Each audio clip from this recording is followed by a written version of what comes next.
number 82 on the weekend of the 2026 Superb Owl. And so we're a little early this week. And also, you'll notice that Peter looks very different. I'm Jason, of course. And who's this? I'm Brian. Hey, so Brian is the proprietor of Arcane Sword Press and Arcade Con. We'll talk about that in a little bit. Brian's stepping in as our co host while Peter has a birthday. Happy birthday, Peter. Hey, happy birthday, Peter. Yes, and I don't know, maybe he'll show up on the halftime of the Super Bowl performing or something. I don't know what he does for his There we birthday. go. All right. So we got some stories this week. What are the stories? Let's see. There is a Baldur's Gate TV show coming. And then also on the big and little screen, the Magic the Gathering movie apparently is still very much happening, according to its director. There is a dark solo TTRPG that dares you to solve the mystery of your own death. D&D's superhero alternative, Mutants and Masterminds, is getting a new edition. I don't know if I'd call it the superhero alternative, but that's what the headline said. And we'll have a brief little moment to talk about whether Ken Whitman is resurfacing or not. All right, Man. so we're going to see now if I have learned how to do images with this thing, because Peter is the genius. I'm going to try sharing some slides for our first story. Hey, it worked. Okay. Hey, look at that. All right. So, Beautiful. first of all, there is a Baldur's Gate TV show coming. According to Deadline, that's the TV Hollywood people. I don't know. There is a TV show based on Baldur's Gate 3 coming from the studio. It says here coming from US TV studio HBO. Have you heard of them? Wait, is this an article from like another country? I don't know. I don't know why Deadline would say it that way, but Yeah. Whatever. so it's coming from the co-creator of The Last of Us, which was another TV show based on a popular video game, Craig Mazin. So he's going to be creating, writing, executive producing, and show running the TV adaptation. Nice. So first of all, that is a lot of stuff. You recognize all those roles? Some of them, yeah. Yeah. There's a lot. There's a lot going on. Yeah, it's almost like it's a one-man thing. It's like somebody just making a zine. I'm going to be the CEO and the editor and the distribution manager, and I will also be cleaning up after everybody.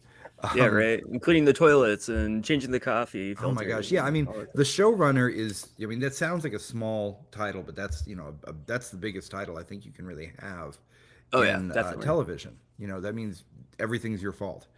Um, so, Yeah, right. but then he's also created this. He's writing it. Hopefully, not all by himself, if he's the showrunner too. And it says other executive producers include Hasbro's Gabriel Morano, Jacqueline Lesko, and Cecil O'Connor. But of course, we know what an executive producer means. It means that you got your name on the titles. It doesn't Yes. necessarily mean you have a job. It just means you're Yes. important enough that they gave you that as sort of a way to not give you money instead. Uh-oh.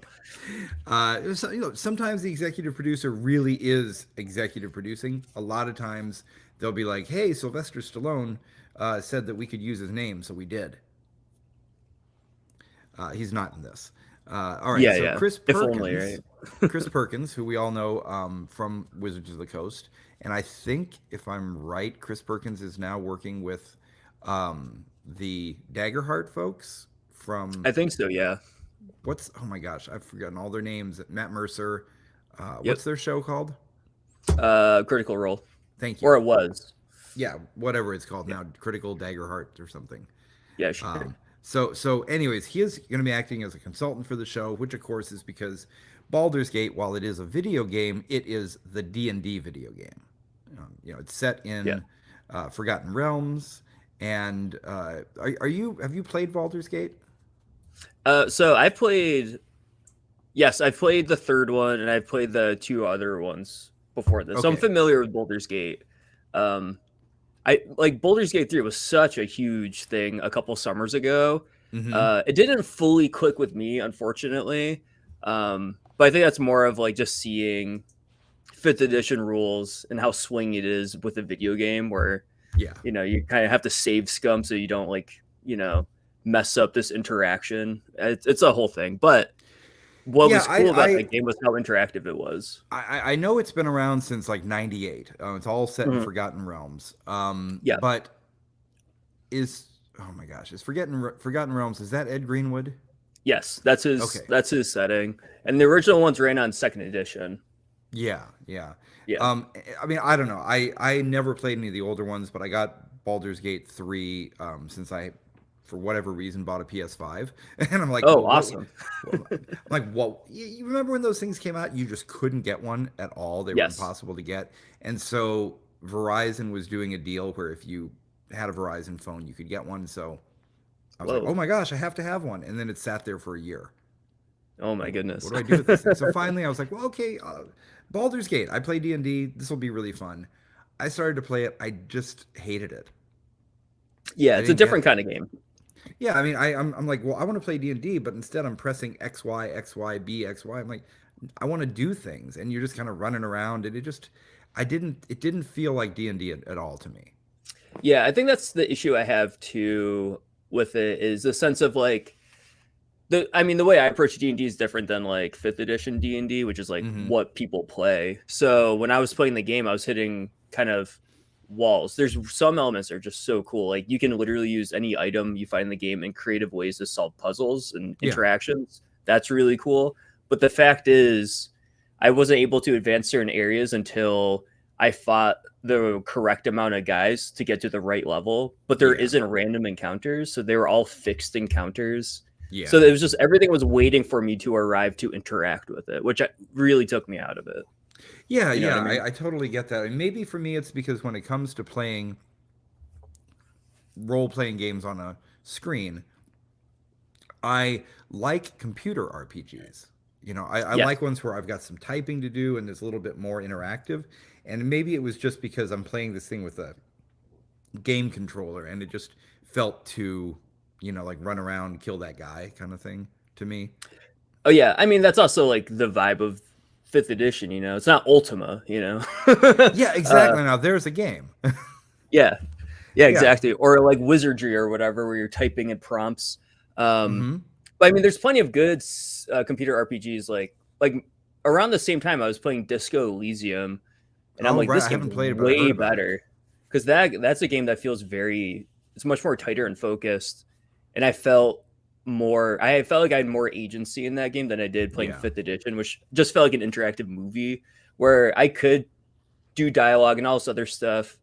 But ultimately, it came down to like a binary dice roll with everything I did.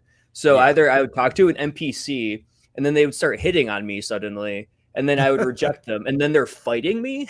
Well, I mean, It's that's like, probably pretty what true to is this life. game? I mean, I guess if you go to certain nightclubs, that would be true to life. Oh, 100%. I mean, this is a game where you can like turn into you can have a relationship with a druid and he'll ask you if like you want to do it, but in his bear form. You know what I mean? Like you can go wacky with this game. Yeah. A lot of Yeah. fulfillment is possible in this game, but from a gameplay Okay. perspective, I think it's Okay. more of like the wildness of third Baldur's Gate 3, sorry, Yeah. than the actual like gameplay I found more memorable.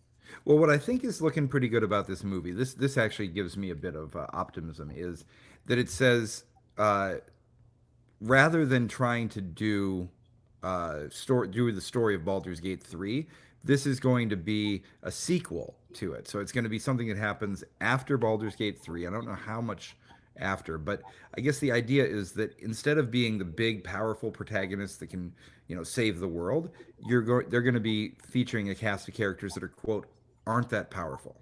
And That's they cool. will interact with some of the protagonists from Baldur's Gate 3, but those BG3 folks are not going to be the point of the show. Okay, that's So cool. that sounds a lot more fun because it's way more interesting to me to watch some guys try to overcome from their hapless beginnings. Oh, same here. That's like my kind of gameplay, anyways. Yeah, you Um, don't want to start at level 12. You want to start at level no, 1. that's boring. Yeah.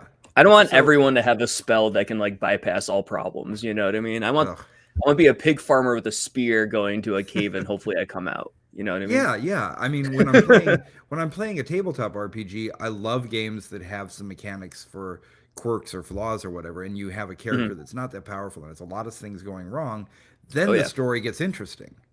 Yes, absolutely. You Yeah. work you make a lot, you figure out how to play the game between the rules, and like you like less is more in my opinion when it comes to Yeah, stuff like that. absolutely. So this will be kind of cool because um, I think it's a good bet for them because the Dungeons and Dragons movie, I personally think it did well. It had difficulties because you had all these people setting up these unrealistic expectations that if it isn't making 10 times the budget, then it's a failure. Or, Yeah. if anybody complains about it online, it's a failure. But I don't know. Did you see the D&D movie Oh my on our god. own screens? So that movie I thought was a lot of fun, Yeah, right? Like I think they did a really good job. it Like felt like way D&D. better than I thought it was going to be. Yeah, it actually felt like a D&D game because people were joking Oh around. yeah. It was silly. It was also powerful sometimes. I loved it.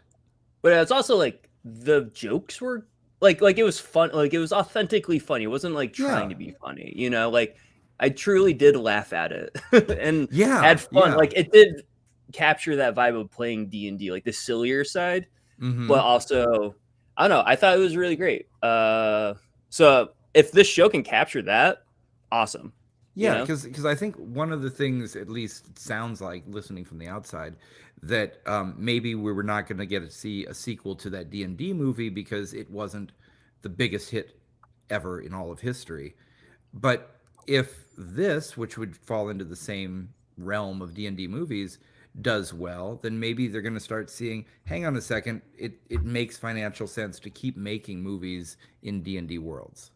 Oh yeah, absolutely. I mean, it's easy too. It's like yeah, you can do it in Forgotten Realms or whatever, but it's also the kind of thing where it's D&D is like just classic fantasy. So people Mm-hmm. can go in there, they're like, all right, I'm ready to see goblins and orcs and dragons and all this other stuff and have a good time. Yeah. And I think it's very easy to just like do whatever.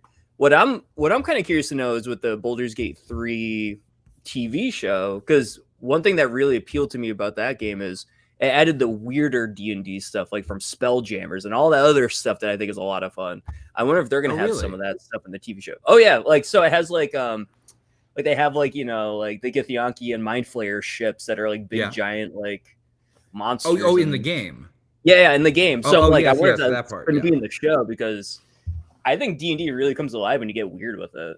Oh, you got to. Yeah. I mean, that was the roots of D&D was getting very weird. Oh yeah, You know, bef- dinosaurs. Let's go. yeah, like, hey, Bring it in. I found a bunch of dinosaur toys at the store. Now we have dinosaurs this week. Or I found some aliens. I Oh guess yeah. there's going to be a spaceship landing in the middle of Yep. Greyhawk. Perfect. Great. They weren't being overly serious about it. They were having a blast. Yeah, exactly. So bring that back. So yeah, hopefully this will do well. This is the kind of thing we want to see.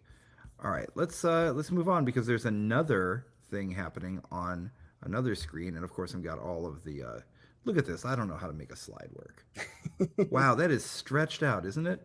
Oh well. Oh yeah. Who That's all right. cares? Magic the Gathering, the TV or movie. Yeah. Crazy.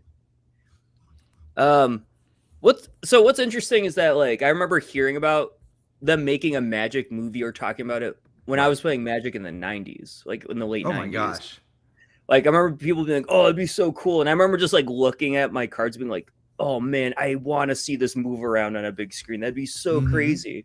But this was like in 98, 99, like pre-Matrix era. So like the movies my friends were seeing at the time was like Battlefield Earth and like Star Trek Nemesis. Yeah. It's like Yeah. imagine Magic being made at that time as a movie.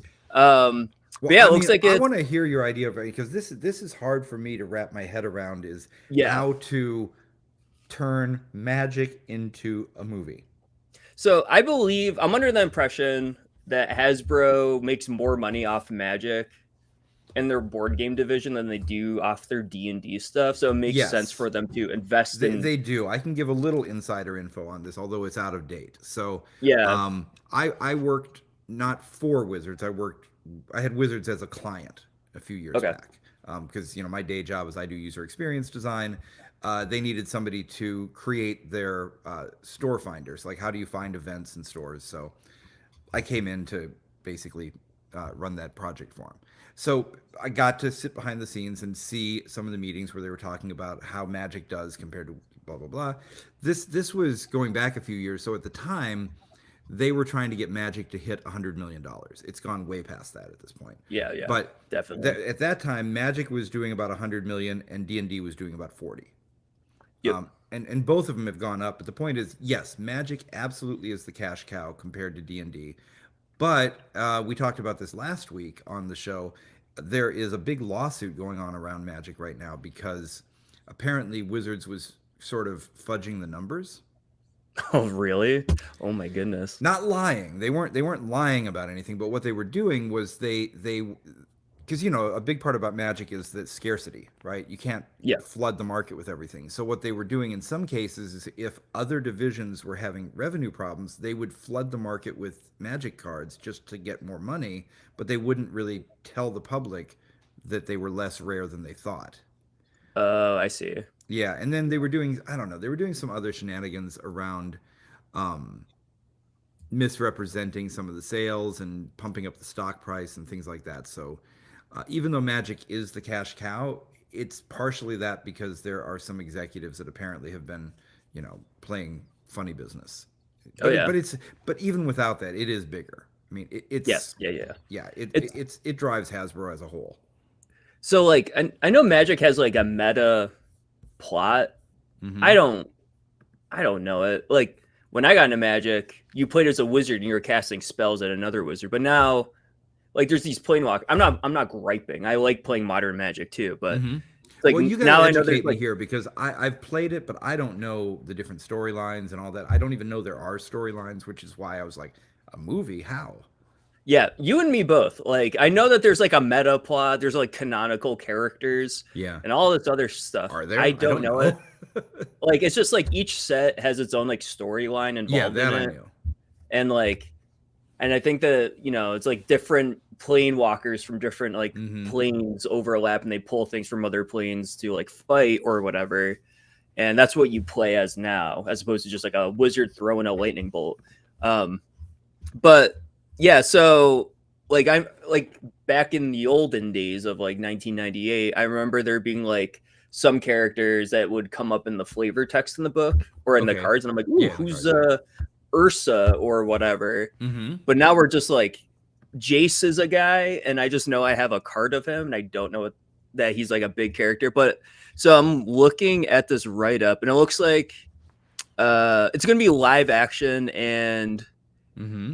we don't know the storyline, but it just seems like it might be the Brothers War, which is a popular one I remember hearing about, or the Phyrexian invasions, which are Okay. like these crazy monster guys. So who knows? Well, the Because the Brothers director. War would make sense, I think, but even that I vaguely understand it. I know there's like novels and like all this other stuff. It's like Okay, that makes sense. It's a little 'cause- weird to me because I was trying to look up who this director is, and again, I don't know why these pictures are so stretched, but life goes yeah, on. Matt Johnson. Matt Johnson. So I tried to look up what he's done, and these films he's done: Blackberry, Nirvana, the band, the show, and then apparently another one called Nirvana, the band, the show, the movie. Um, Mm. Matt and Mara, Blackberry, the series. It sounds like a lot of low budget weird stuff. It doesn't. It's no director I've ever heard of in my life. No idea who this Yeah. guy is. I only know Blackberry. That's the only one I've heard of. Is it a It's the movie about Blackberry movie. blackberries? Yeah, it's about like the invention of the BlackBerry, Yeah. Okay. the smartphone. Okay. I mean, it Sounds says thrilling, but I the don't company know. that's doing this, Legendary Entertainment, made the Warcraft and movie and a Minecraft movie. Oh, So yeah. I get why Okay. some executive at Hasbro would be like, "Well, that makes sense for us."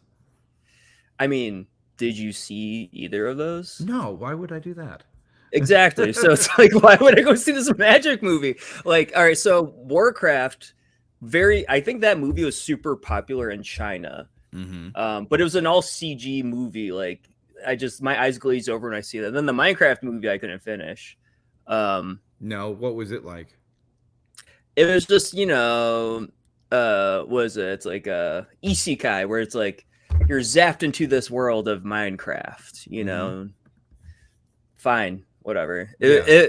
It's like it followed the trend of like the very popular thing of like really leaning into like nostalgia.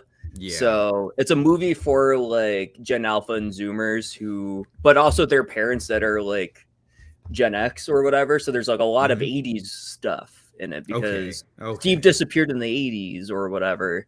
Oh Um, gosh. Yeah. Hey, let's all talk about what was that thing on South Park? Member berries or something? member berries. Like, Hey, oh, remember remember this? this? Oh Hey, my remember gosh. this? Some guy, some YouTuber did the best song about it, where it was when the movie Ready Player One came out, and he just did this song where he like hits a little Casio and he's just naming everything from the '80s, and he's basically that was his way of making fun of the movies because like the whole point of Ready Player One, whether it's the book or the movie, is to just say, "Hey, do you remember this pop culture thing Oh that yeah, happened when you were a teenager? Great." that was cool, right? Yeah, that's basically it. Yeah, that was cool, right? Yeah, yeah. I mean, whatever. Yeah, Give me something new, I guess. Like, yeah, I mean, there's the He-Man movie coming. I guess I'll see it. We'll see, you know.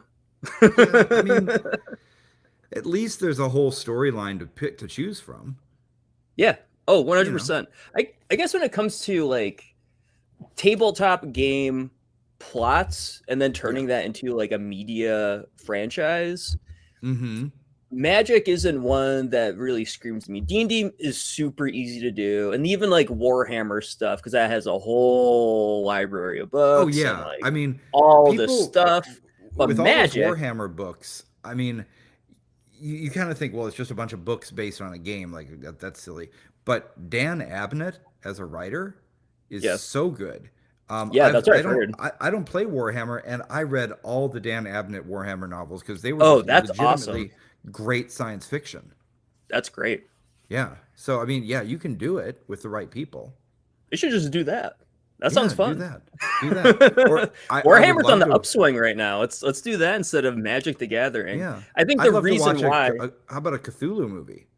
Oh, bring it back. Yeah. I Yeah. mean, there's been so many like variations of that, like like a lot of horror movies within that vibe, like Serpent Yeah. in the Rainbow, or maybe not that so much that one, but I'm thinking like of a bunch of '90s movies that were horror movies that were kind of like eldritchy. Yeah. Um, Well, but and there yeah, was that like TV series, I think it was HBO, just like a year or two ago, that was all Lovecraft's sort of related stories. Lovecraft County That was it. That was or great. Country. Yeah, Yeah, country. Yeah, they did a great yeah, job with it. So do yeah, that, guys. yeah. I don't know. I think to me this looks like businessmen are like magic makes money. Let's Yeah. make movie of money, you know? Yeah, And that's like literally it. but magic makes money because it's the rules are built if you want to play like competitively or modern magic, the format called modern, you can Hmm. only play cards from the last 3 sets. Right. So you're incentivized to keep buying it and then like play, and then you can like, keep like that, and that's like its own scene. So you're incentivized to keep playing this game where you're kind of gambling to get better cards. Yeah, I So mean yeah, that's it's the gonna thing. People who play Magic want to you know, play Magic. I don't know how many yeah, of them want to sit in a movie theater for 2 hours and look at somebody else playing Magic, yeah, or not even playing exactly. Magic, just doing the backstory. Which you Just even like I the think, backstory no one thinks about. yeah, I don't know if you called it flavor text or fluff or what you said during that, but Oh yeah, flavor text. Yeah, yeah, I mean because in in a tabletop RPG, the flavor, the background, the setting, the lore is it's the core of it all. In the yeah, card game, it's just something you do so that you can distract yourself from the fact you're actually just playing math. yeah, 100%. Yeah. It's also like filling up the bottom of the card because there's a big dead space. Right, right. Well, At have least you on ever the old card. seen how magic cards look when they're being developed? Oh yeah, it's really cool. Yeah, Yeah, it's like the just big white. sheets. And No, no, yep. even before that. I mean, when they're just designing it for the first time, before they've done them on the sheets. I got to go see some of the Magic developers, as they're working on a new rule set, or I don't even know what they're called, but they just had a bunch of blank white cards and there was writing on them with Sharpies, and it Oh was cool. all Yeah. math. It was just a whole lot of math. There were no names for anything yet. There was no flavor. There was no nothing. They were just like, Gotcha. what's the math? Yeah. I'm You know, I'm a little too dumb for that. Like I when I couldn't play do that. Magic, I'm just like, cool, a goblin. I have no efficiency with the game, but it's also I different for me because like D&D and role-playing games, it's a collaborative thing, whereas yeah Magic, you are going head to head with someone, yeah and that attracts two different kind of mindsets. yeah. I'm Both not are I'm not fine. competitive enough for that for Magic. I think Yeah, you know. I like the So idea of it though, but every time I sit down for a really competitive game, I lose. So it's like I love chess. I think chess is super fun. I just can't actually play it with people because I'm so bad at it. yeah, same. Yeah. I've also tried dipping into like Go and other board games like Oh, that. never learned it. I'm just Go's awesome. It's Yeah. just it really makes you think on like the fifth dimension Yeah. because I'm not that smart. it's like a different way to like it's not direct, it's an indirect way of controlling the board. It's very cool. Well, maybe It they'll make a appeals to my movie. fencing side, Maybe they'll where make I'm a just like, movie out of that then. yeah, I agree. Let's make a Go movie. It's been around for like 2,000 years. All right. Next one we have here is this is a cool new game that's coming out. I'm going to share the screen here and let's find out if it twists it into silliness. Who knows? Um, all right. Let's get the right slide up. Where are you? There it is. Okay, it's twisted. Whatever. This is a very cool game. It is an indie game coming out from. Oh, I'll find out who did it in just a minute. Where would you? Tim Roberts. Here we go. So Tim Roberts. He is an Emmy Award-winning author. He made "Be Like a Crow," "Punk is Dead," and "All Night Breakfast at the Midnight Owl." And his new game is a solo TTRPG called Dead Boy, Deadboi. And in this, you have to solve the mystery of your own death.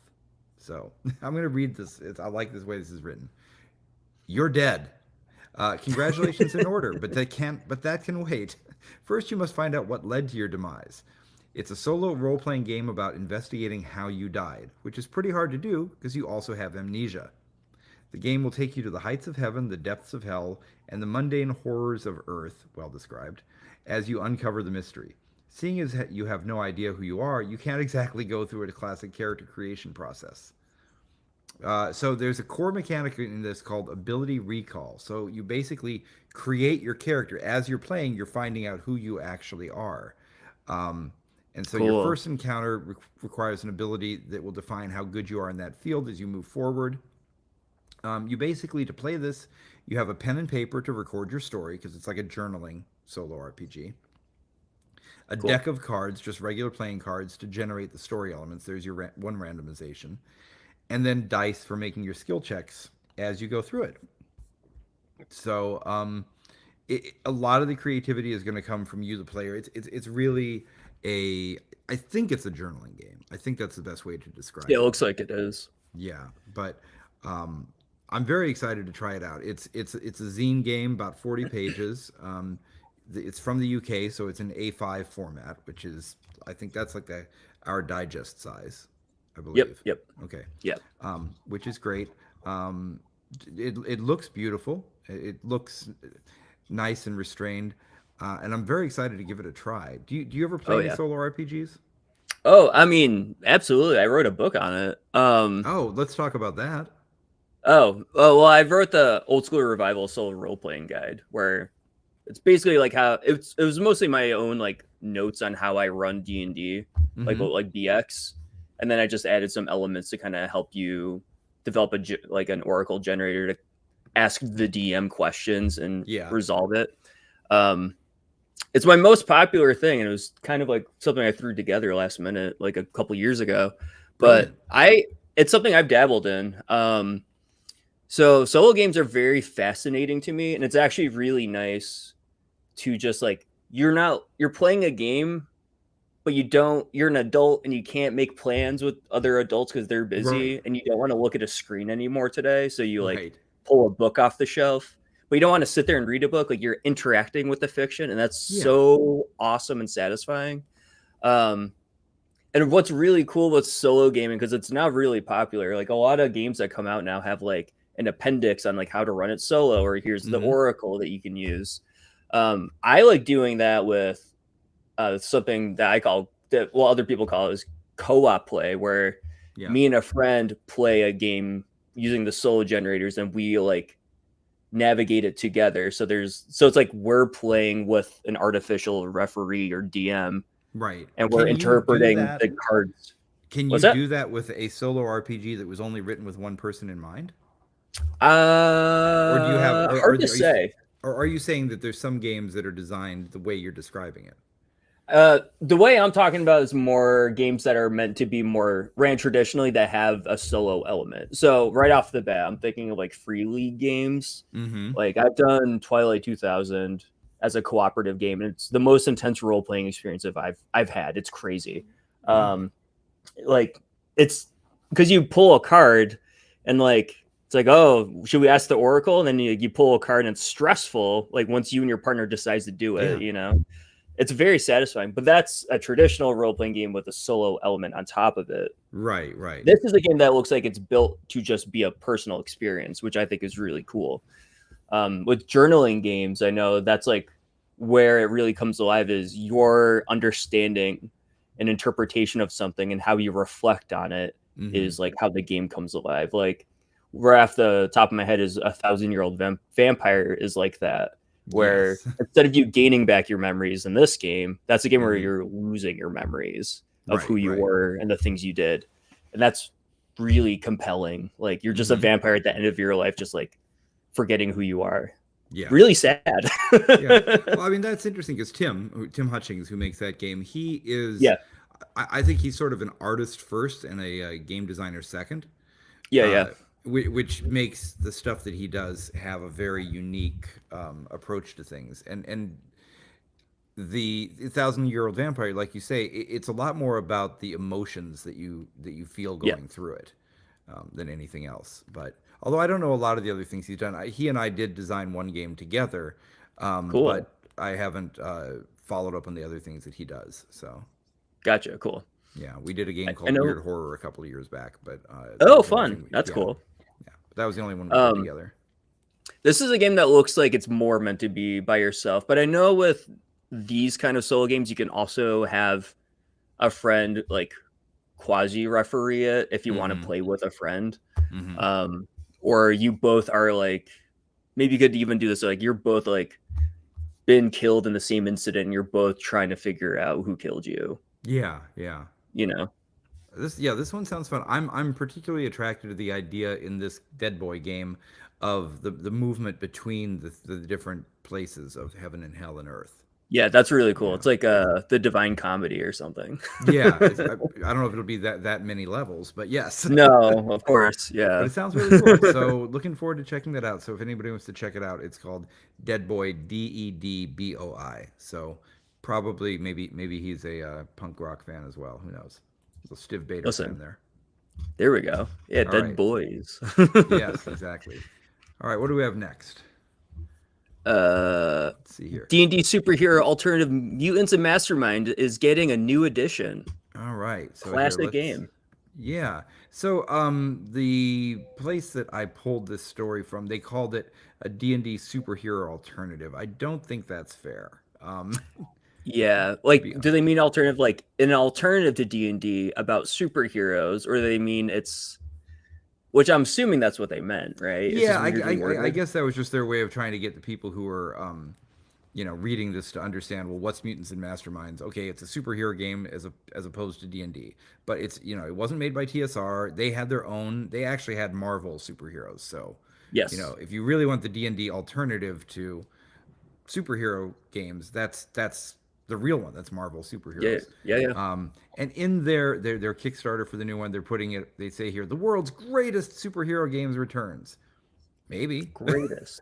I mean, I don't know. There's villains and vigilantes. There's Marvel superheroes. There's DC heroes. Heroes. There's a bunch of them. Yeah, but Mutants and Masterminds is great. It is on their 4th edition now, and it looks like they've been doing some things to really get this to what do you want to call it? A more mainstream audience. They're trying to simplify this. Yeah, because it's a pretty. The older versions are pretty crunchy. Oh yeah, I mean they're a product of their time. You know what I mean? Well, I mean, it's how old is it? It doesn't go 2002, I think, is when. Like early 2000s. So it still had like some of that like 90s, like bulk, which was them trying to simplify 80s bulk, right? Yeah. But it's still like thick. Yeah. I think it's also like the GURPS effect where everyone's just like, well, what's GURPS doing? Let's do more of GURPS stuff. Yeah, I don't know. That's the impression I get. The early 2000s are a dead zone for me personally around gaming. I had kind of stopped for about 5 or 6 years. So a lot of it for me was the D20 era. It just turned me off, Yeah. because Yeah. I like you were think that's saying like, with GURPS yeah. is great. I'm not comparing it to GURPS in that way, but the D20 era, everybody was making it was just getting the world was getting flooded with these things, and so the quality was just not reliable.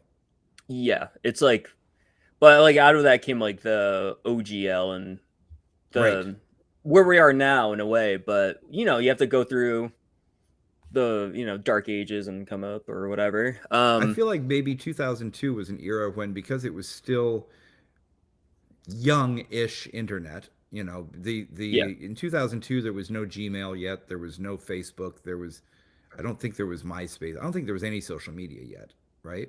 No, there's just forums basically and like Yeah.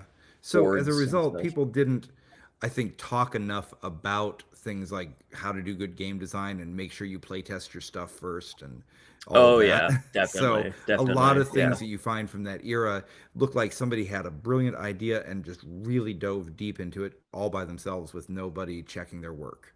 Yep. And then they So found a publisher. They're like, yeah, we can make money off this probably. And then, yeah, because for a minute there still was a lot of money to be made in these things. oh sure, yeah. Yeah. But if you were to put a gun to my head, I couldn't think of a single game that came out in the early 2000s that's like notable. Um, Right, but I guess because this I was is one about of to them. say a couple, but they'd be 90s ones. Like Vampire was what year? That's what I'm saying. Like, I associate more cool stuff from the 90s than I do from the early 2000s, Yeah, except for like third edition D&D, which was right. the D20 unifier, which kind of flattened the curve of interests, Mm-hmm. or mechanically made D&D like kind of dull in hindsight, in my opinion. Mm-hmm. But that's where I started, so I didn't know any better. Mm-hmm. But Right. that's fine. When does Pathfinder start? Then what year would that be? That would be when uh, Wizards of the Coast stopped having Paizo release stuff for them. So Right. Paizo pivoted. I think that was around like 2009. I think was when the Pathfinder playtest came out.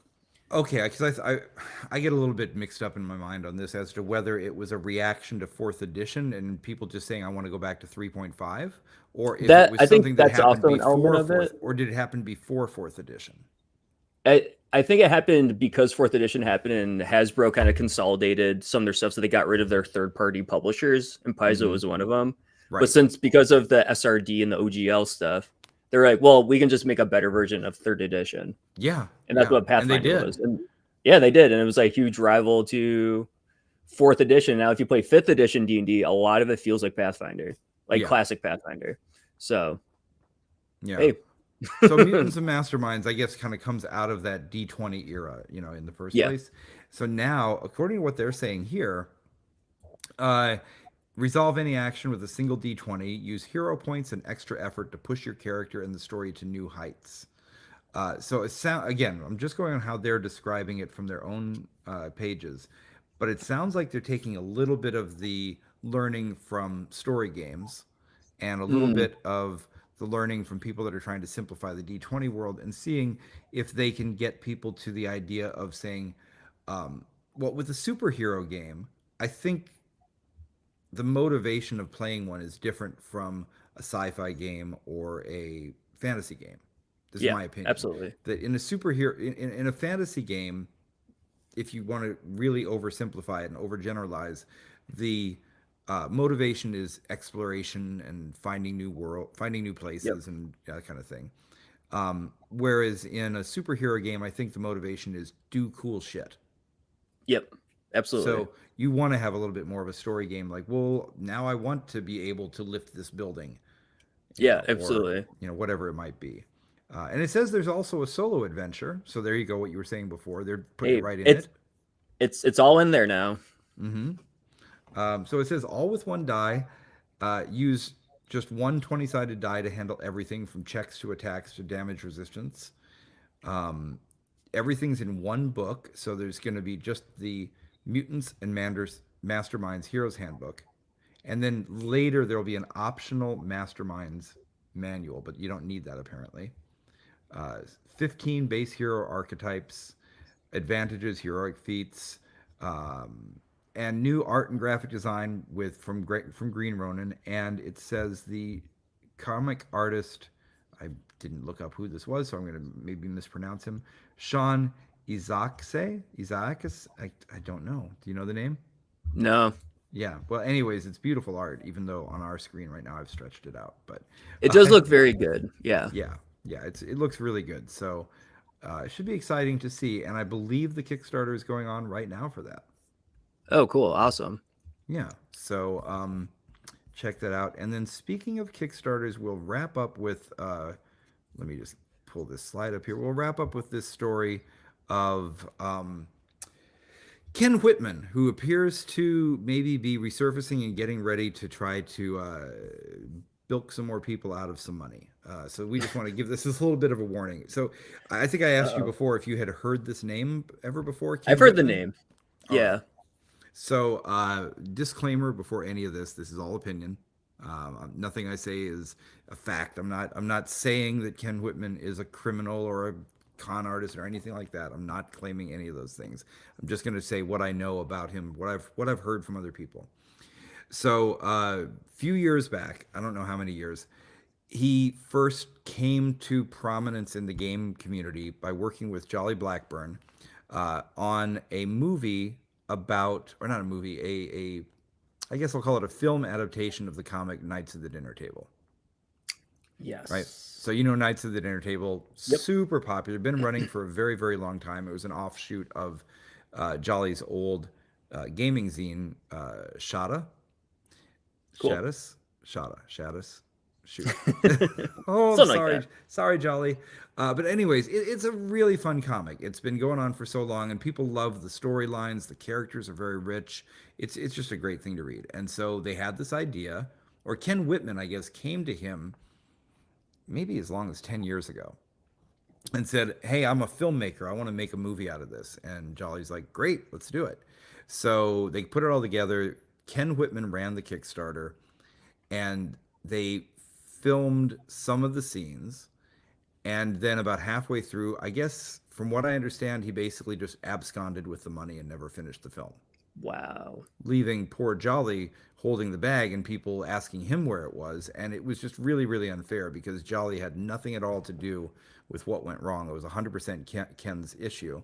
And so, it kind of created its reputation for this guy. And he seems to kind of pop up like a bad penny every so often. He would keep doing another thing. He did a Kickstarter for something called some pencil dice. That was basically just pencils where they'd written numbers on them. Oh, I remember that. Yeah, I remember which seeing that being like, what is this? yeah, I mean, aside from the fact that it's kind of dumb, Yeah, uh, yeah. it's the easiest thing in the world to make. You just go to any promotional printer and say, "I want pencils that have the numbers 1 through 8 written on the 8 sides of the pencil," and you're done. Yeah. Yet somehow Okay. he managed to drag it out for 2 years and never, he sent out, from what I understand, he sent out like 20 pencils or something. You That's know, insane. that's not a real number, but I mean, it was a Yeah, small yeah. number compared to, and he just keeps doing this to the point that Eric Tenkar has actually been following all of his shenanigans for a long time. Oh, He'll wow. report on them pretty regularly. And there's a whole blog called Not Another Dime. It's notanotherdime.blogspot.com where they essentially track all of Ken Whitman's crazy stuff that he Oh, does. that's wild. He's had scams like allegedly scams, like starting a film school and getting interns to basically make his films for him under the guise of educating them. And he'll tell people that he has this huge resume, which, like any good fib, has some basis in truth. So Yeah. he says that he worked that he's an ex TSR employee and that he uh, is a film director and that he's a movie star and all these other things. Um, Again, I'm not accurately representing his exact claims, but Sure, that type but of thing. yeah. But essentially, he did some project that was for a company that was doing something for TSR a long time ago, and he did have a role as an extra on The Walking Dead, and Yeah, I he's a think movie star. he might have even had a speaking part at one point. He might have even Okay. gotten to say a line. And so, you take that and you exaggerate it and you turn it into these big things. And so Yeah. now, apparently, the latest thing is there is this mysterious website that has popped up called Legends of TSR. And it's legendsoftsr.com. You can't see too well from the picture I put on the screen, but it very much looks like some AI art Yeah, has it's been done awful. It here. looks terrible. Yeah, it looks like It's some so AI bad. art. And it's really weird. So it says here on the site, book the legends who built Dungeons and Dragons, professional appearances from the designers, editors, and artists who built D&D. We match you with the right guests and handle all the contracts. That's kind of Wait, weird. so this is like a management company to like it's like, oh, I want to like hire this XTSR employee. And they're offering me the chance to do so. Is that I what they're think what they're trying to do is saying if you're running an event and you want to have somebody appear at your event, you want to have I don't know. And I don't know who they're promising. Let me go see if it says if they actually have any names. They don't yet. So cool? yeah, I don't know if I can share my whole. Let me see if I can actually share a web page live here. Let's find out if that works. Um, no, I don't want to accidentally do that. I'll just read what I see. So, Yeah, there we uh, go. they have an about section where it says it's talking about who TSR, what TSR was, and it's stuff anybody can say from reading Wikipedia. It doesn't say, but then so it starts out with the TSR alumni. It says TSR was important. Yeah, it's true. And then there's a Cool. bunch Uh-huh. of panels here where it looks like they're going to be putting in some people's names. So you see each little card says TSR alumni, then it says short bio, but it doesn't actually have it yet. And then at the bottom of this, it says, time is running out. There are only 160 TSR alumni still alive. Most are in their Jesus 60s, 70s, and Christ. 80s. D&D's, yeah. And it says, but how many fans know who Ugh. designed Yeah, anyway. So the thing is, if you're running a D&D, or sorry, if you're running a gaming convention, you already know who everybody is, right? You already know who Zeb Cook is. You already know Alan Hammock. You already know Merle Rasmussen. You already know Frank Menzer. You already know Yep. Ed Greenwood or anybody like that. So it's not Yep. like you need some website called Legends of TSR to find those people for you. And as Yeah, I far don't as get I it. know, there's nobody who, you and I know a lot of these people ourselves. Yeah. You Oh, know, absolutely. From none, conventions and stuff. Yeah, yeah, they're very none of, approachable and easy to access. yeah, you're not trying to get the Rolling Stones to this. I think what this site is trying to do, it looks like their plan is to make something like they want to be a booking agency. Yes. But as far as I know, whoever is behind this does not actually have the uh, the rights to do any of this stuff. There's a picture of somebody. Okay, so you go to booking, and it Yep. says we match gaming conventions based on all these things. Here's what we provide, and then it says you have to pay a guest appearance fee, typically $500 to $5,000, right?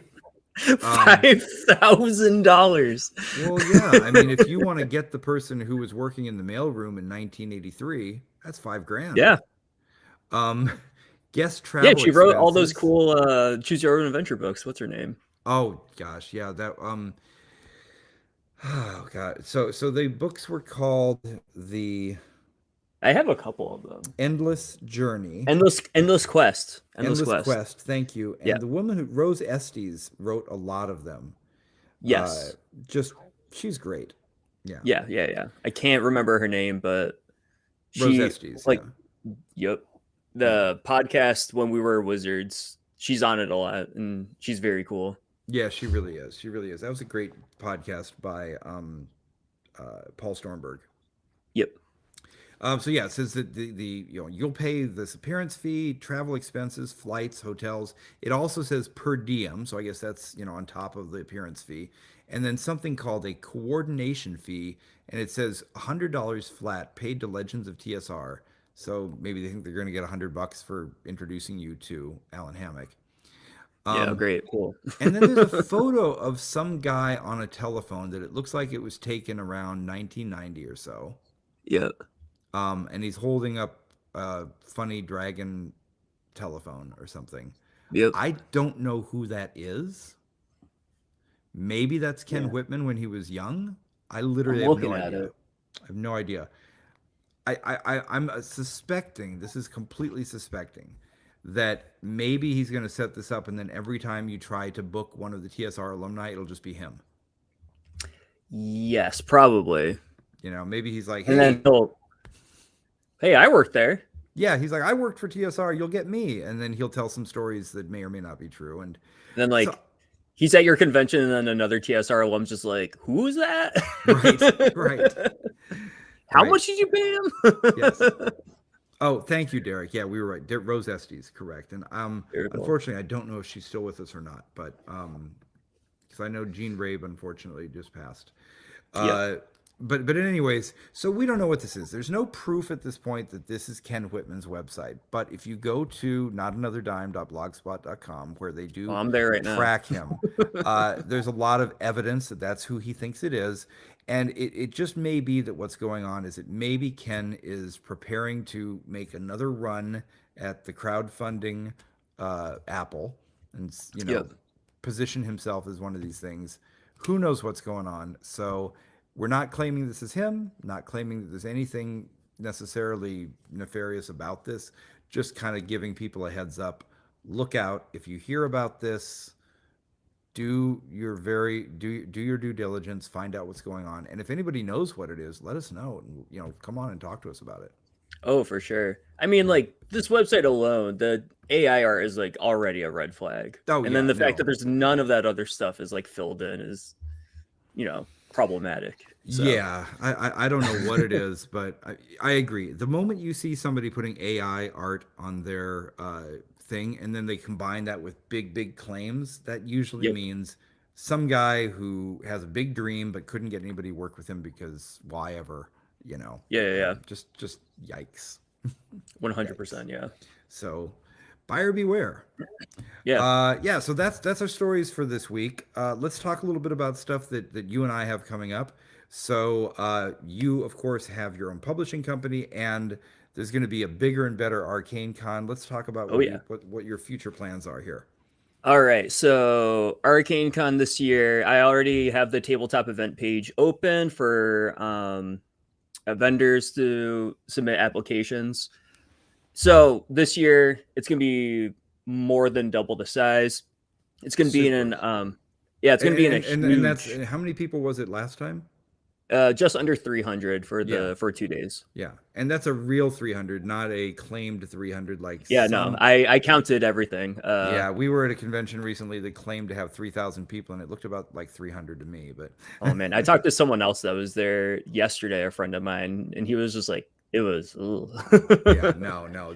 Whereas Arcane Con, I think I've been to all of them, haven't I?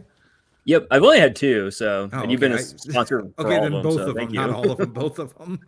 But it is so much fun. It is just a complete blast. It's all down to how good the people attending are, and they're all incredible. I try to it's a convention I kind of curate to be around people that are into indie role playing games and old school or old school inspired role playing games. Mm-hmm. Like Top Secret makes so much sense at that convention. It's always the game's always full and everybody's having a blast. I love that. We have a scene of Top Secret players growing out here now in Western Mass because of you doing it at Arcane Con. Nice. So we have a couple different clubs going on where people are always like, hey, I can run Top Secret this weekend or whatever. That's awesome. That's so cool. I love it. So it's growing, So, but next year it's going to be bigger. Yeah. So it's going to be 3 blocks away from the old church location on Main Street, Northampton, which is a very walkable, scenic place. But this is Still only go a couple of downtown and eat. blocks down. What's that? You can still go get some food downtown and that. Oh, absolutely. Yeah. You're instead of it being like a 1 minute walk to the pizza place, it's now a 5 minute walk to the Yeah. pizza place. It's Okay. fine. It's also going to be a place that has its own parking lot that's private. Now that's going to be a And- big deal. That'll really be a big deal. And I'm incorporating all the vendors to be in the main gaming area that's circling the whole room. So Mhm. everyone that's playing a game is looking at a vendor at any given Nice. time.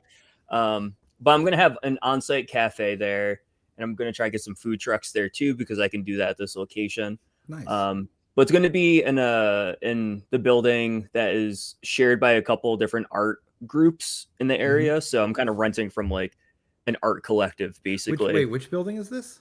It's called 33 Holly Street. Okay.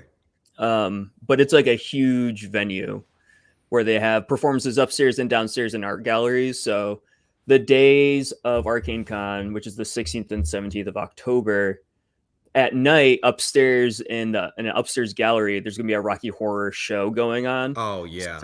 So like they're gonna be running around, and while we're playing games downstairs, but we can like overlap with each other, and it'll be just like a fun like hangout. You know what I Rocky mean? Horror is it's the nexus. It's the place where all these different scenes meet. It's where gamers and theater kids and goths and all those other things, they all like Rocky Horror.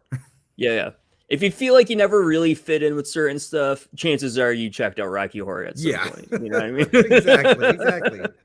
It's the Rosetta Stone of outsiders. 100%. But yeah, this convention, already the vendor slots are filling up. So if that's something you're interested in, you should definitely do it. Do it, everybody. But I'm expecting a lot of like a big turnout. Like last year, I had people flying in from the West Coast, from Minnesota, from all over, which is stressful for me because I'm just a guy sitting up. I'm making a party for my friends. Yeah. You know, Yeah, that's all I'm doing. It feels like that. Running a con feels like just hosting a party, and hosting a party is stressful. Oh yeah, absolutely. Like once someone buys a ticket off of me, I am indebted to them. I'm not complaining. I'm saying like if they send me an email, I'm like, oh my God, thank you so much for being interested in coming. Let me help you out.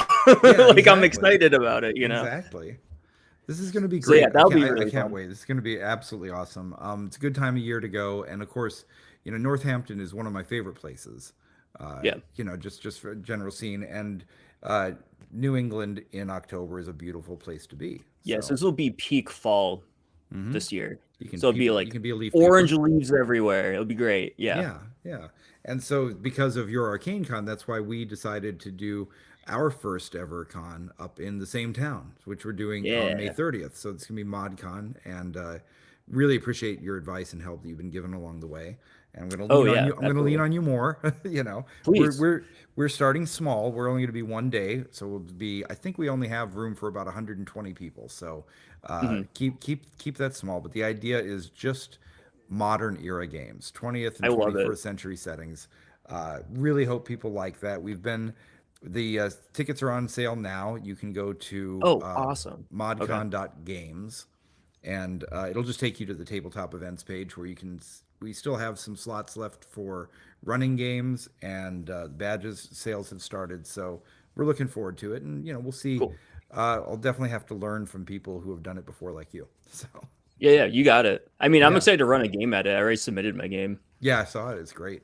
Yeah. So looking forward to both of these things. And then, of course, other conventions we have coming up very, very soon. TotalCon is in about 10 days, I think, something like that. It's more like 2 weeks. No, I think it's it like ends less 2 weeks than from 11 today. days. So we're getting there. 10 days. So right. that's coming up soon. Oh, that's stressful. I got to print up some stuff for it. Yeah, we'll be hosting the Golden Fez Awards at TotalCon again this year, so that'll be neat. Peter's working really hard on that, and then the next convention right after that is Rising Phoenix, which is going to be in. Is it Marlborough, Massachusetts? Somewhere near Boston. No, it's near Marlborough, Mass, but that one's in April. Yeah. Yeah, so that'll be a lot of fun too. So it's a good time of year to get out there and get inside and roll some dice. Oh yeah, absolutely. I'm really excited for TotalCon, the 40th one. Crazy. Oh my gosh, that's right. Wow. Yeah. There's gonna be a bunch of great RPG creators there this year too, so I'm really excited to just hang out, have Yeah, a good time. Total Con just is consistently great fun every year. So I think if somebody wants to go and they haven't got their badge yet, I think you can still get a badge and just there'll be places to drop in on games, and it's just a good place to go. Oh yeah, Yeah. it was my first bigger convention, and it was definitely a good starting one for me. I think. Yeah. Well, great folks that run it. And of course, Stephen Parentow, who's one of the folks that runs it, is our partner in ModCon. So big up to them for that too. Oh yeah. So yeah, that's all the stories we have for this week. I know we got the Super Bowl coming in about 25 minutes, so I don't have a team in this, but who cares? I'm going to watch it and have fun, Hey, there you go. and maybe make some pizza or something. I don't know. Are you going to watch? Nice. What's that? Are you going to be watching? I don't have cable. I was thinking about going to a friend's house, but I'm getting over being sick, so I might just do some layout for my next project. There you go. Instead. There you go. That'll be fun too. Yeah. All right. Well, thanks so much for stepping in to be the co-host this week. Hope to have you back anytime. again sometime soon. And thanks everybody for listening. And please subscribe, like, do all those things that YouTube wants you to do. And if you're listening to the audio podcast later, please give us a review on Apple Podcasts. It really does help. Thanks you, and we will see you next week. Thanks for having me. Bye, everybody. Bye. I don't know how to make this thing stop. Here's a fun way to end the show. I don't know how to make it stop. End stream. There we go.